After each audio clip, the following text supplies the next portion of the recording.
Hello, everyone. This is the recording to the second of our three-part virtual storytelling series. These stories will center on anti-oppression.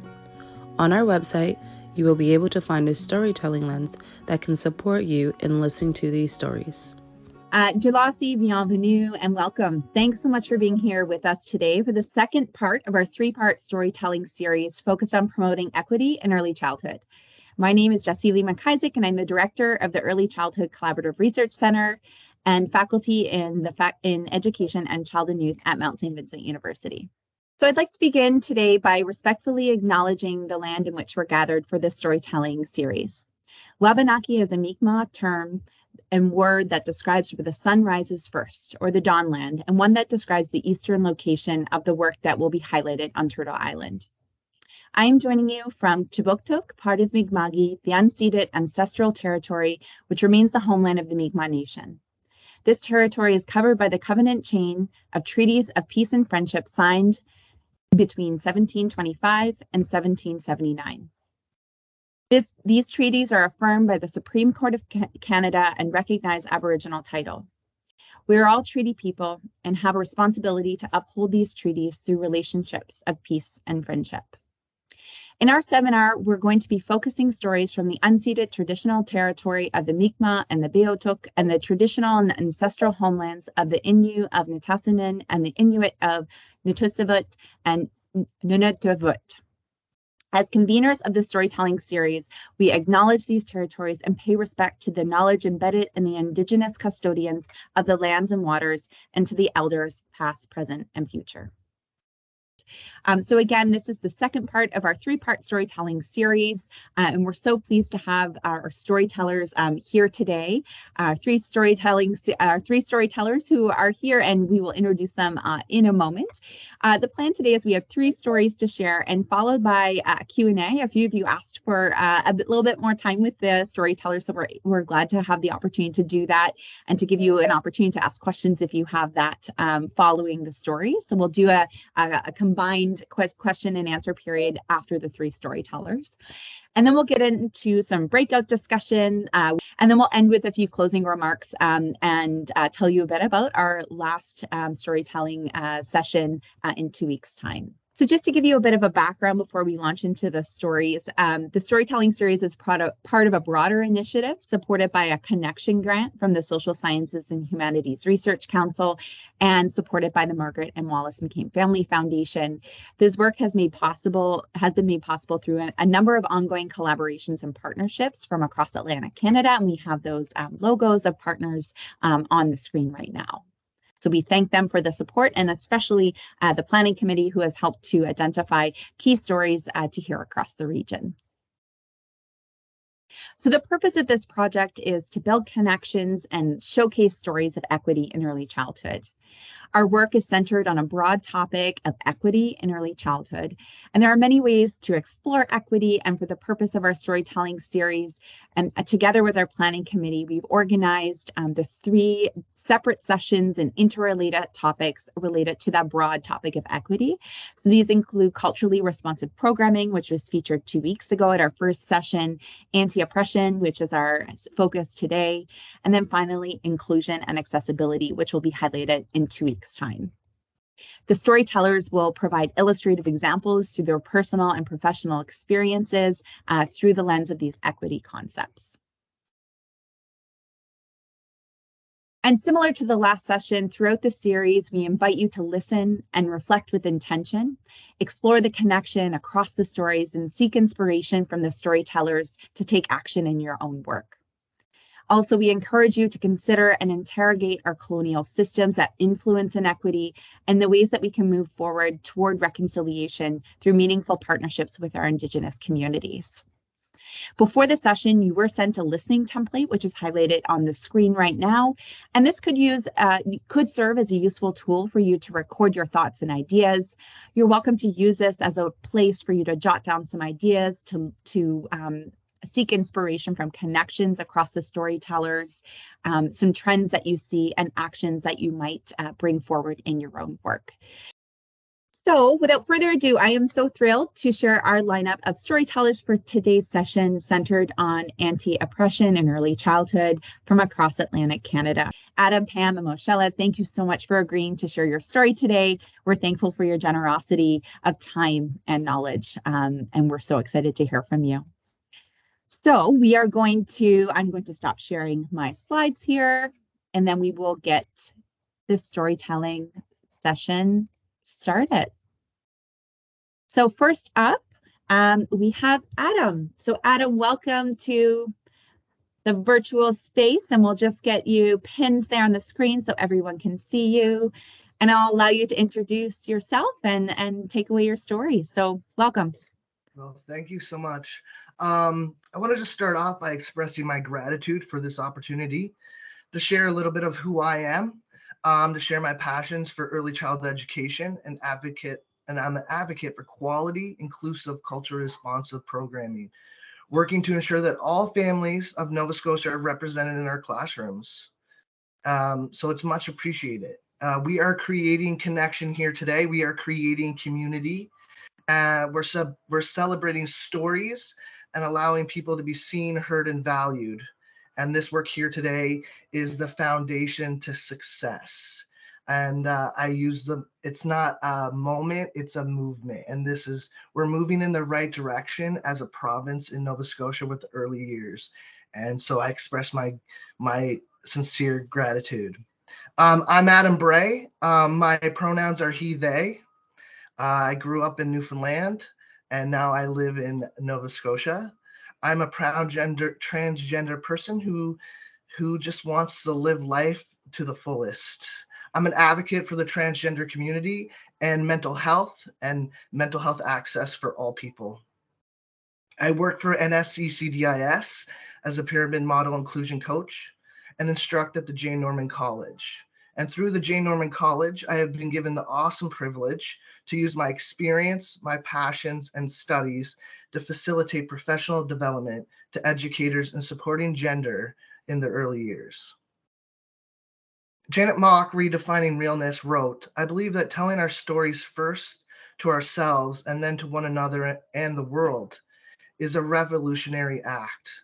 It is an act that can be met with hostility, exclusion, and violence. It can also lead to love, understanding, transcendence, and community.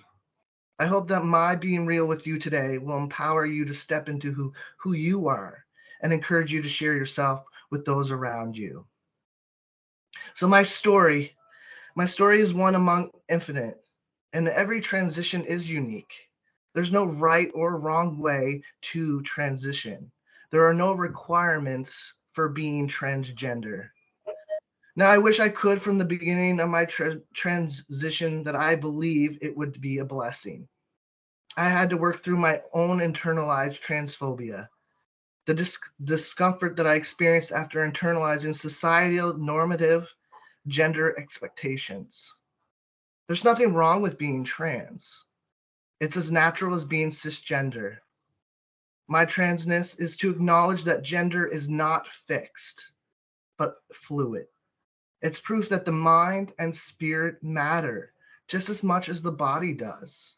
To be trans is to acknowledge that the alignment of all three are equally important. Now, transphobia aims to categorize trans as a curse. Through this prejudice, transness is perceived as a burden, making it difficult to realize the power of transition. With time, I have come to see my transness as a blessing. It has taught me how to recognize what my body and my spirit needs. The process of becoming comfortable in my body has taught me happiness, gratitude, and love. Victoria Erickson, the author of Edge and is Wonder, describes my experience of coming out perfectly. Transformation isn't sweet and bright. It's a dark and murky, painful pushing and unraveling of the untruths we've carried in my body. A practice in facing your own created demons and complete uprooting before becoming. So this is my story. Now, I love my family and I would never want to disrespect them. I grew up with pastor parents and raised in the Salvation Army. The Salvation Army is, and anyone raised in the Salvation Army knows, it is not just a Christian denomination where you just go to church on Sundays or on holidays. It's like your whole life. My home was very conservative and led by a very strict religious beliefs. I grew up with my queerness in the closet or inside the lines of societal norms. While I wish I could say at the age of 4 I knew what transgender meant, I didn't. I just knew I was a boy, trapped in a girl's body, but never had the words to express it. It was the 90s, and people like me were portrayed in a very negative light, with much contempt. I suppose I expressed myself however I saw fit at the time, and it was an ongoing battle with my parents to let me. I was 30 when I came out as trans. All those years of hiding who I was, for years I wished I would just die. Growing up, I was taught about the community I knew I belonged to was wrong and sinful. And if you choose that lifestyle, you would not be successful in life. The first time I expressed my true self and my true identity was with my partner, Nicole. It was the first time those words ever came out of my mouth, and I just said to her, I'm a boy. And she said, okay, be a boy. That unconditional love that I've never experienced in my life. She changed my life. Now, with coming out, I faced backlash from my church community. I was sent to conversion therapy. I faced homelessness. I lost employment. So everything that I had built up until 30, I lost because of who I am and my identity. Something that is beautiful and perfect and normal. It was not a joyous experience. I felt shamed about my identity. Now, transitioning didn't solve all my problems, but my transition made all my problems feel worth solving. Now, the climate for trans people has improved in the last decade, very considerably. But we're definitely starting to feel some of those waves of anti-trans activism that have really taken hold in the United Kingdom and the United States in recent years. And we're seeing it here in Nova Scotia. I'm heartbroken because I recognize what seeing that in the media or seeing that message or seeing that narrative does to those kids who are literally, honestly, just trying to go out and be welcomed and safe and affirmed in the world. Transgender people are not an inconvenience to society, something that I have had to learn and still learn every day, that I am not an inconvenience to society. The community is exhausted. We're exhausted from constantly having to debate our existence. We're exhausted by constantly having to self-advocate in the face of ignorance. In a CBC article recently, Anna Murphy, a trans woman and LGBTQ activist, said, progress takes time, but it should not end with us going back in time. Wright went on to say that there was a period of time where it felt like trans rights and visibility in Canada were improving, but that's shifting, and that's scary. In PEI, for instance, gender identity guidelines are getting pushback from some PEI parents. There's a petition being circulated calling for the guidelines to be dropped. The petition says that the guidelines to do not respect all children and their rights to be educated in an environment free of ideological influences that contradict their family's ethnic, cultural, religious, health, or moral values. Influences. Religion, our children being given a choice in their religion and their beliefs and their family values.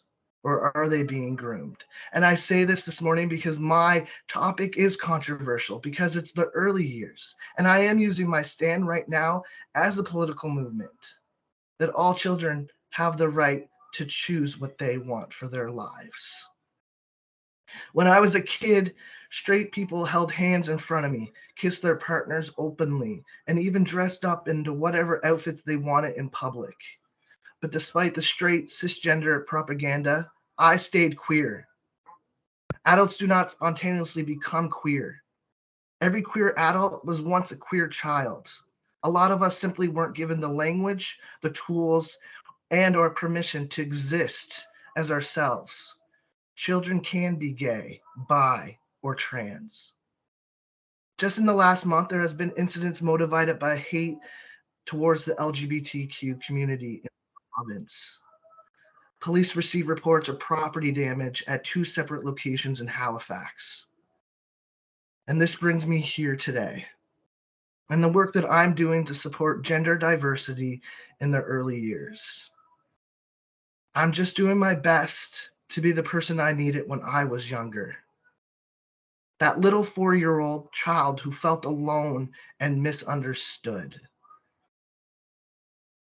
Our society needs to shift towards acceptance of trans identity and the different perspectives that transness offers.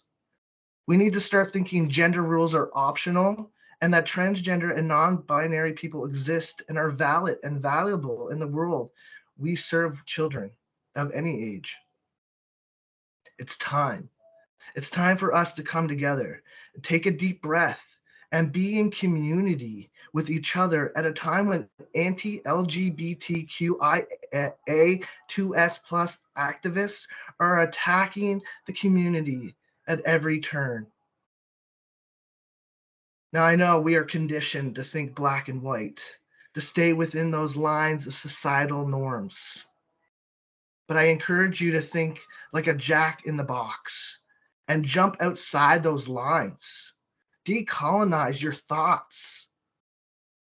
As people immersed in early childhood education, if what we know we believe, why is it so difficult? Why it has to be so political to allow children to be the agents of their own identity?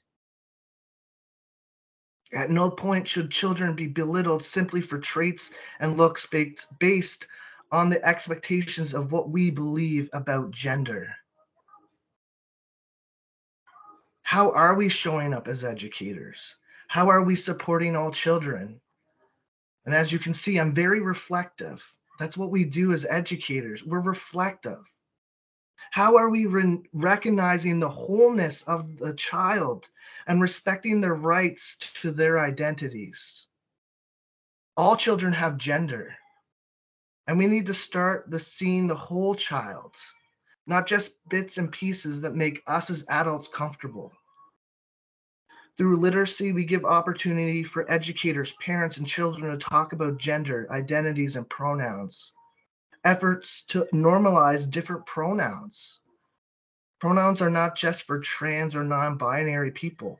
Cis people have pronouns too. We all have pronouns. And it's important to talk about words that are really personal and important.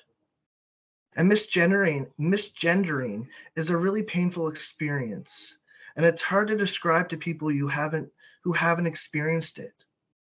We know that trans and non-binary kids have higher rates of mental illness, depression, suicide, and suicide ideation. And I'll throw this stat in because I was reading a stat and I know I only have a few more minutes left. People talk about the regrets that children have.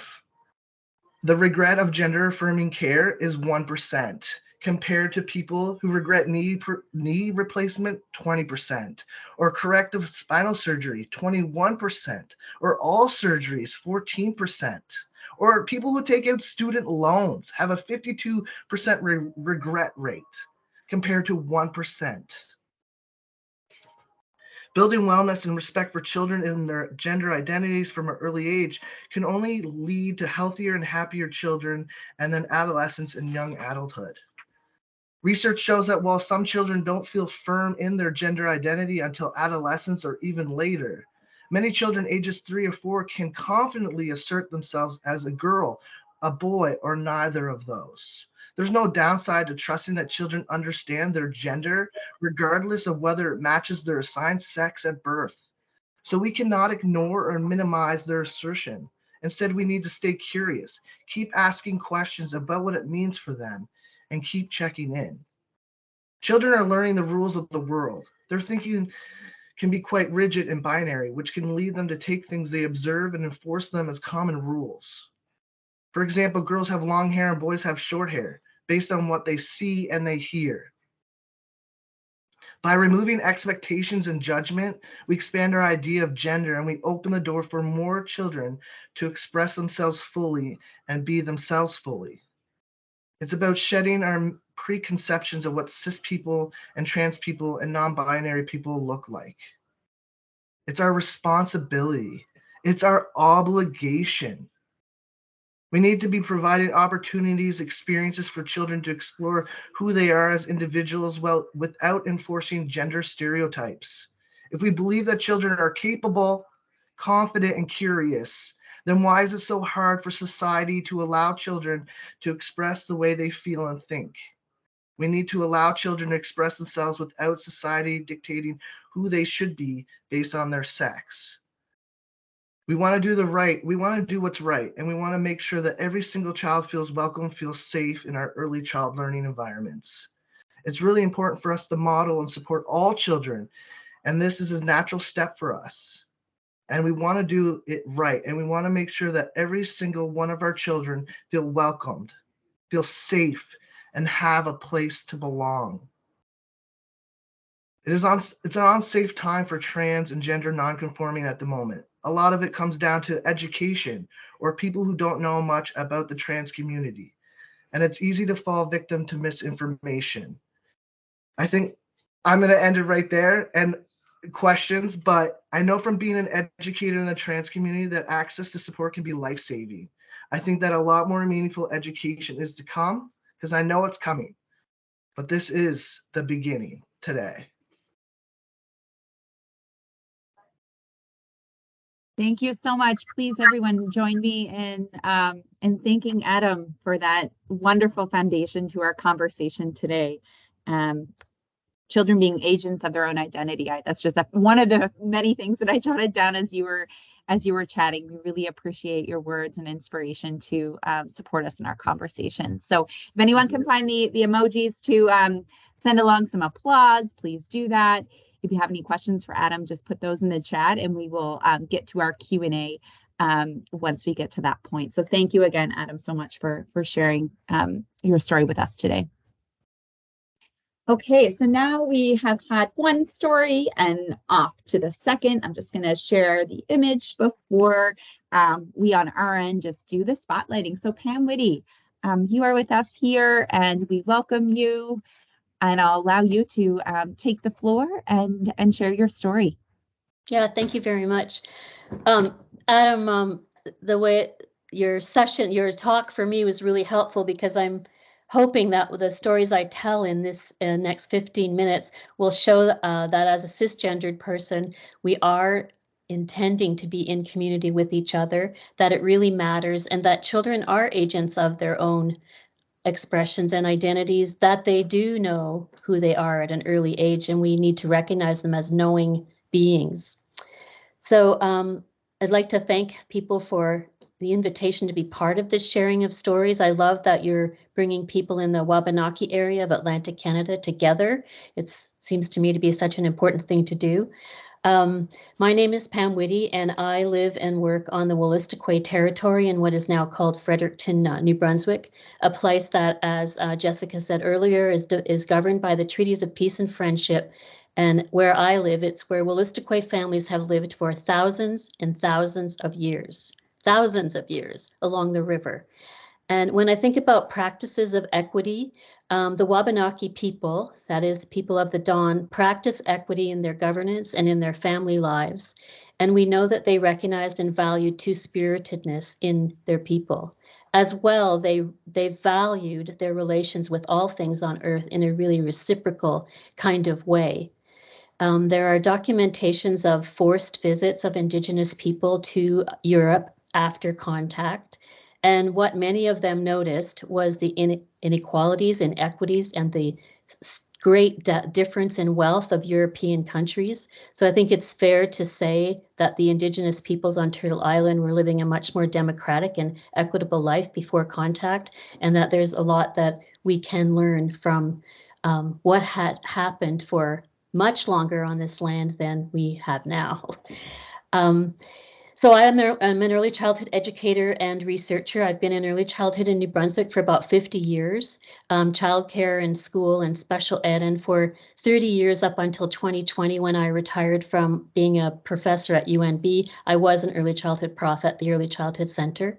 I had a chance to be involved with many, many things, but I think the thing that really holds import for today is the New Brunswick Curriculum Framework Project, in which one of the things that we did and negotiated in 2008, both in the framework and in the support document, Diversity and Social Responsibility, and which is the topic of this panel, is we did negotiate inclusiveness and equity, democratic practice, and sustainable futures into the curriculum.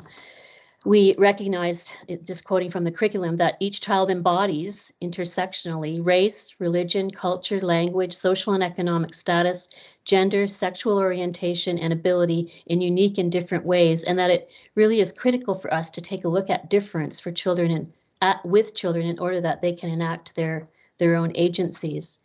So although this is present in the curriculum frameworks and in the document, the New Brunswick context today, as Adam talked about in his opening, is a different kind of context. And I think the things he was speaking to mean we have to be really continue to be vigilant. In New Brunswick at the moment, Policy 713, which is the sexual orientation and gender identity policy in education, is being called into review by the Premier of the province. He's called for this review. He wants to see what the policy says about children under 16 and not informing their parents about their use of pronouns or identities and expressions. He wants to look at team sport selection and participation, and he wants to look at access to the use of washrooms. So those are the things that they've opened up under there. There are all kinds of petitions, discussions, protests going on. And the last time I looked, there were 15,000 people who'd signed the Leave the Policy Alone, and there were 2,700 people who had signed the anti-LGBTQ policy or against it. So I'm just going to speak to two research studies that I've been involved in over the last 3 years. Since I have retired, I'm still working. It's different, but they're both involved with gender and sexuality. So in the first study, I worked with a woman named Pam Mallins, who was at UNB for 3 years and is now in Ontario. And she and I looked at LGBTQ plus picture books. And then the second study was Casey Burkholder, who's a prof at UNB, did a large sexuality and education study in the province, and she wanted specifically a component in qualitative research for birth to school entry. So I'll speak about the picture books first. To get started on that project, Pam and I met with people at the library. We wanted to work in the library space, partly because it does host drag queen, it does host LGBTQ plus meetings. It is a gender diverse believing place, and it has been a safe place for many people. What we learned from the librarians when we first met with them was that large increase in production, library purchase, and circulation of books over the last 10 years. So these books are being circulated, people are using them, and there are more of them. The intention of our study was to see how families were using gender diverse books and what they thought of those books and how they thought those books helped their children. So we started out in the library doing a pop-up session, and we met probably a dozen people there. We had a book display, we had books on identity, expression, family composition, gender harassment, and it was a very engaging afternoon, and then COVID happened. And so we recruited 9 people, and they turned out to be mothers to talk to over the online interviewing conversations.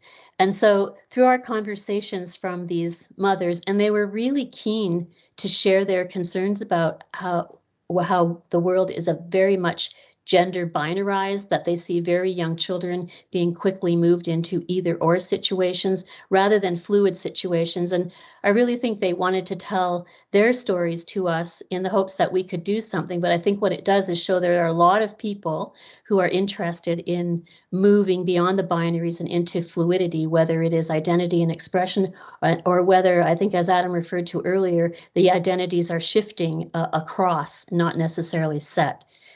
Though children do know if they're boys or girls by the time they're 2 or 3. So through our conversations with these 9 mothers, they were very comfortable with the picture books.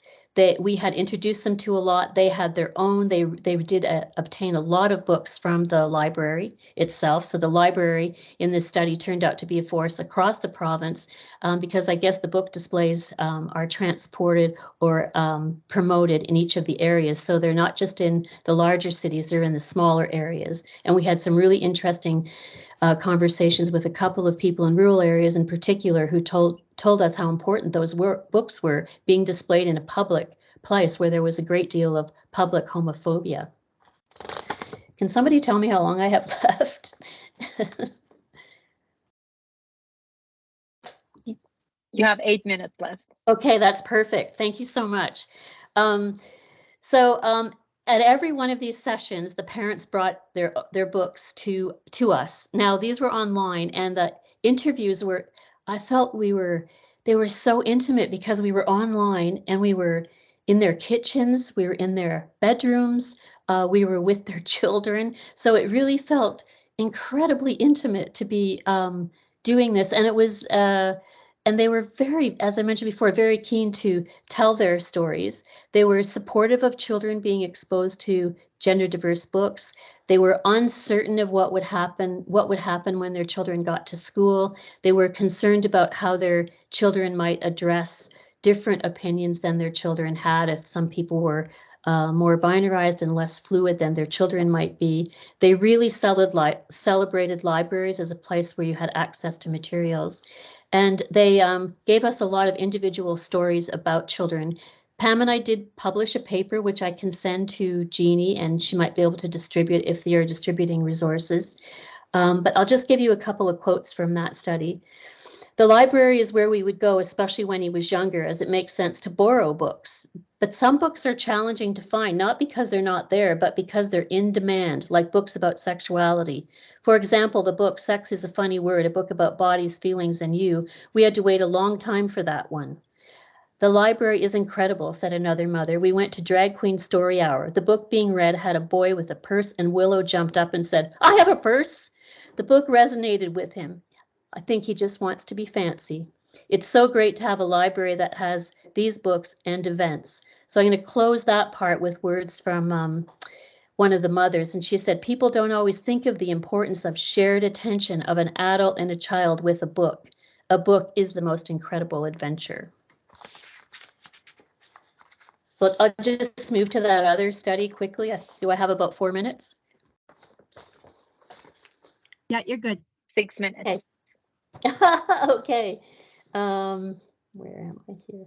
Okay, in the second research study, Casey Burkholder is the principal investigator on this study, and it is a SHIRT grant on sexuality education from early childhood to grade 12. She was focused on K to 12, and she Pam Mallins, again, the same person I worked with in the book study, and I worked with Casey in an effort to recruit educators so we could get a sense of what educators felt was changing in their early learning centers, and also what was happening in the early learning centers.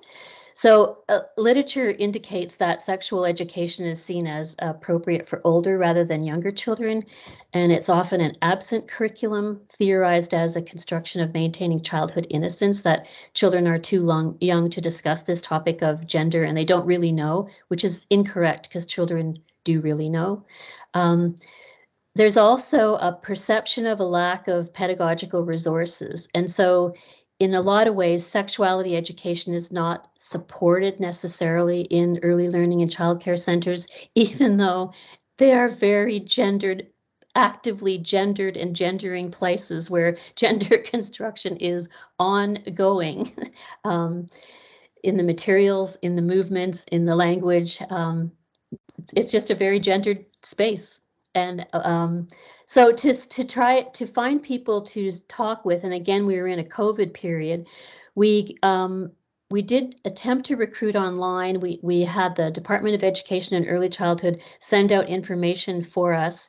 We received only 3 respondents who wanted to talk, share their stories about what it meant to be an educator in an early learning and childcare center. Well, I'm not really sure what that might mean, but these were 3 very dynamic people who had lots to share. 2 of them were quite experienced, had been educators, and one was a director, and now one was a coordinator. We met with them online, as I mentioned, and what they had to say about sexuality education was that for them, as we read their transcripts, it was an emergent curriculum. It was provoked through children's questions and observations. It wasn't like, it wasn't like an invitation. You know how we, in early learning centers, we set out invitations? We don't apparently set out sexuality education invitations. And so, but children would ask questions, or they would observe things in play and materials. One of the educators said that for her, sexuality education over the past 25 years has shifted from where do babies come from to gender fluidity. So I've got so where people saw the curriculum being provoked was pregnant women, though, still, and in the case of a father wearing a skirt to pick up his child. Also, there were some very powerful stories they told us. I think I have time to tell you one and maybe 2. In one instance, a child was playing. He was a boy, and he was playing with Elsa. And as he played with Elsa, and as the educators talked with the family, he was 3. They realized he was transitioning to being more girl-like. That's what he wanted to be. So the family could see that and was supportive. The educator was supportive. And in order to help that child and that family, she connected them with 4 other families in the community who were going through the same thing. So for me, this is a really powerful story because it's one person's actions taking action so that that young person, that child, can be who they are. I would say that the supports to practice included parent committees, for curriculum frameworks, libraries, educators learning from their own experiences and doing their own research and creating bonds and trust with families. And then the barriers include discomfort, lack of resources, and the difficulty of negotiating conversations about sexuality and gender with families. These women said, I wish I was more educated on how to properly talk about this. And I'll just close with one person who had done a PD over the course of 4 months for 100 educators. And she said, gender expression and identity is difficult.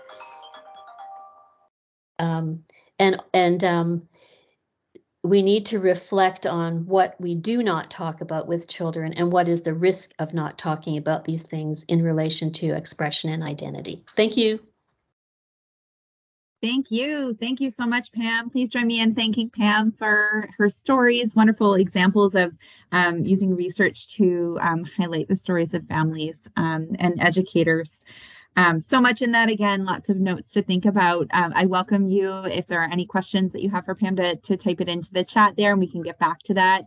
And please, again, thank you so much, Pam, for sharing your story with us today.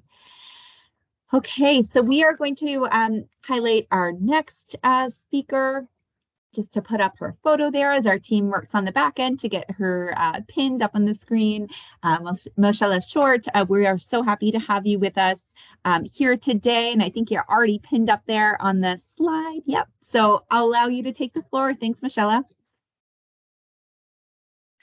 Hello, everyone. Oh my God, this is such an honor to be here. I just want to take a minute off the top to offer recognition and gratitude for the stewards of this land and for my ancestors who were transplanted here, all of whom, in spite of threat to their language, their culture, their community, managed to preserve joy and the possibility for all of us to gather here. I also want to offer gratitude for all that happened for us to be gathering in this way, people from across Atlantic Canada, to have this opportunity to talk with you today is a great honor. And to do this with Pam and Adam is also a great honor for me. My story is going to start around the time after George Floyd murder, and then it's going to end yesterday in conversation with an ally and friend. Um, I struggled a bit. I've been doing this work for a very long time, and I'm not sure that there was a time that I struggled as much as I did in preparing and deciding on what I was going to share today. Um, I knew from an early age that I wanted to be an educator. I was fascinated with learning. I was fascinated with young minds and how they developed and what needed to be in place for that to happen. I noticed a bit of a trend where, from all the speakers, where it's really about educators and families getting out of the way so that our children can be who they are, what they were meant to be, to develop and grow to their full potential in happiness and in joy. And a lot of my story surrounds exactly that. When I started my education at the Mount towards becoming an early childhood educator, I recognized very quickly that this role that I was about to take on was massive, to the point where I was about to quit because I didn't feel that I was worthy of doing this work. And I remember my advisor at the time, Mary Lyon, saying to me, the very fact that you think this way is why this is what you should be doing. And so I've spent every chance I've had since then promoting and lobbying for quality spaces for learning for young children.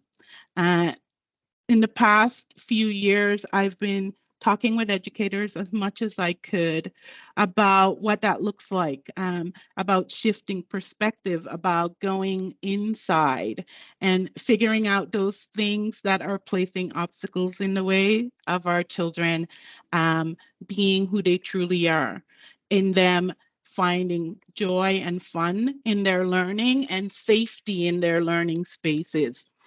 Uh, Shortly after George Floyd's murder, I spent a lot of time observing my own children and how they were responding to that and how they were responding to all the chatter around, whether it was community members talking, whether it was in the schools or on the TV, on the news. And putting on my ECE hat, I really looked at what was resonating with them, what was making sense to them, what wasn't. And my story begins with a conversation with my then 13-year-old, where I said, in all of this change that is happening now, with the world paying attention to equity for all people, for Black people really having the opportunity to live their lives as full human, in full human status, what do you hope? What is your hope that will come out of this wave of attention to the inequities towards Black folks? And I remember he's like, I don't need to think about this for very long. I want to not have to worry about my children the way you worry about me. And I was the one who was left stumped. Like, how am I going to promise that? I can't promise that. Which is why my story is going to be two-part right now, because that's a big thing to have to carry every day. How do you tell your child that because of the skin he's in, he won't have to worry about his life? And that's on top of all the other things that our children have to deal with when they are afraid of going out in the skin they're in, when they're constantly, whether that's on in the sports team or in the classroom or just walking down the street. In their bodies, they feel like they're a target. How do you tell them that by the time they have children of their own, they're not going to have to worry about that? They're going to still have all the other things that as humans we have to deal with to navigate life. And so I've come to the conclusion that this is a job not just for me, not just for my community, but for all of us. This is a job for community members of all communities. This is a job for allies. And in recognizing that, I found some hope. Gatherings like this gives me hope. Shortly around that time as well, I agreed to be part of a group of Black English-speaking Montrealers who were going to do something that had never really been done before. It was the West Island Black Community Center, and we were approached by a young white female who said, "Hey, we want to start a discussion group for white people to address racism within themselves, and we want to do this through you." And I remember the entire team coming together and going, "Is this a trick? Like this has never happened before. What is this going to look like?" And I got the job of sorting this out and figuring out whether this was something that could work. Nothing has given me hope more than watching this group grow. Nothing has given me hope more than the work that they're putting in, the discomfort that they're going through to do the inside work about. And this happened because we opened our heart as a Black community, and we also made room for our allies to be a part of that. This group has been going strong. They've been doing the work, but one of the key things that they've done is they've done this in a way that is not isolated from the Black community. I shared the link to a Radio 1 doc series that really captured how the group started, what it's doing, and what its hopes are. And I'll share that with you a little bit later. But a key part of the group gathering is us having a debriefing community made up of Black community members. We read the material, we watch the movies, we listen to the podcast along with the group, and we give feedback whenever that's needed. They ask the hard questions, we lend ourselves to that as hard as it may be, and we respond appropriately. Since then, I've also been working in schools and working with educators around the same topic, because I think one of the keys to us as early childhood educators, what gets in the way of us putting in the work is a lack of understanding of how important our role is. How important our role is not only in the children that occupy space with us, but in their communities and in society as a whole. I heard this beautiful quote a while back about, I think it's 25% of the Nova Scotia population is made up of children under 5, but 100% of our future lays in that 25%.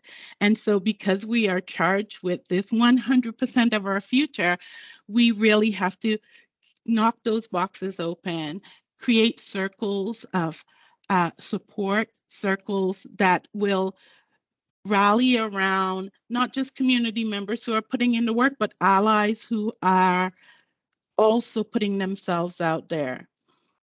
I worried for a long time about my colleagues and about other people in community who've been speaking and going out and talking and lending their experience towards better understanding of what life is like living in our Black bodies. And I worry about them because it seems to be the same people who are called on. It seems to be the same people who are going out there day after day and bleeding out so that we can hope for change, so that we can be part of the change. I wrote a piece at one point when I saw my friends and colleagues thought it falling apart. And if you'll allow me, I'll read that piece to you now. It's called Circle of Support, and it's actually, as I was thinking about what that would look like, how we could sustain this work, I was reminded of the emperor penguins and their huddle of warmth, and how the outer group moves in when the time is right, when they need to regain strength. They move in and another group move out to the outer side. And this is how I imagine this work has to be, where we don't just call on the same people. We don't, and the people who are doing that work will give themselves the grace to move in and rest and let someone else, because this is a marathon. It really is. So it's called Circle of Support. Acts of injustice towards BIPOC is not just taking our lives, it's killing our will to survive. That's why we have to create a protective circle of support, with our strongest on the outside, giving our weakest the space and time to heal and gain strength. And while we stand, we work diligently to gather our allies and to go all out for positive change. And we teach and we learn, and we have a rare opportunity here. The world is listening, really listening. I have hope that if we move together and if we move swiftly and precisely, we can see change like we've never seen before. Our planet is renewing itself. It's high time we do the same.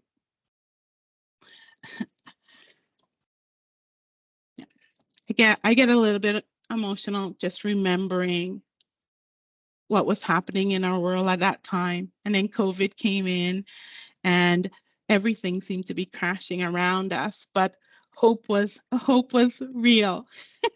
We're at 2 minutes. How did that go so fast? When everybody else was talking, I'm like, I'm not going to be able to fill that time. Well, I want to use this last 2 minutes on the other group of people that I hope to reach in my story. And those are our allies, the people who often stay back because they're afraid that what they have to say is not of value or is of less value. I really feel like now is the time for you to feel the courage to speak. I really feel that now is the time that you lend your story as you move forward in your journey towards understanding better how to treat us all as human, as you move forward in your journey of uncovering the biases and prejudice that are getting in the way of other people living their lives to the fullest. You need to raise your voice. We need that to be part of this circle. And so I strongly encourage you. I've been seeing, I get to work in this beautiful team of people who are doing exactly that, who've been offering strength in their raising their voice, where they're like Jesse Lee, a light tap on the shoulder at times because they recognize and they know what's going on. And so I really want to finish by saying that in order for us to move forward with change that could impact lives right now, all of us need to be part of this circle. All of us, allies and community members alike. I'm so grateful that you've given me this time to say these things. And I'm grateful for everybody here who are moving towards change and all the storytellers. I applaud you for sharing the way you have. And there you are. Thank you so very much. Thank you so much, Moshella. Thank you. Thank you. I think that inspiration of bringing courage into the conversations is really a beautiful way actually to move into the breakout conversations. And we do encourage that courage as we're having conversations with one another and making connections, and hope that you can remain with us for this next phase of the storytelling series. So please join me in thanking Moshella for her stories and her words and wisdom. And again, thanks to Pam and Adam as well. So we have our very final storytelling session that is coming up in 2 weeks' time. I'm just sharing this slide up here on the screen. It is going to be a packed house for the storytelling series. We have 4 stories, but a number of storytellers that are sharing space to tell a story. So don't miss out on this very last storytelling session that we're holding as part of this initiative. And we are very much looking for your feedback on the work here. And also, as in our small group, we were talking about what other things might you like to see through this idea of connecting work and promoting equity across Atlantic Canada. What are some of the other ways that you might like to continue to build connections with each other, share stories, share resources to do this work right in early childhood to promote equity in the area. So these are our stories centered on accessibility and inclusion in 2 weeks' time, June 7th. So please don't miss out. We do ask that you register for the event, even if you aren't able to attend the session but would like to receive the recording, just so you don't miss out on all of those links. Everything will be posted on our website. The recordings will be posted, as well as a summary sheet, which includes a graphic illustration of the stories and some highlights of the discussion that were had in the small groups. So we look forward to sharing that with you in the weeks coming. So stay tuned to our website, which one of our team members can pop up into the chat. And as a final closing remark, so I've just mentioned, please register for this session if you have not already, and please complete the post-conversation survey. This is a great way for us to learn about your experience, for us to understand how we can improve these types of sessions, and also for anyone asking about their certificate, professional development certificate, complete the survey, and at the end, there's a question that asks if you require a certificate, and we will follow up with you on that. We just closed the survey from the first storytelling sessions yesterday, so it does take us some time to allow just the time for folks to complete the survey and issue those certificates, but they are coming. So in closing, thank you so much for being with us today. It is 11:30 on the dot on my clock, so I will end the formal conversation. And thanks again to our storytelling series, as our storytellers and the participants in today's session for a really rich and fruitful conversation. So thank you so much, and we'll see you in 2 weeks' time. Bye.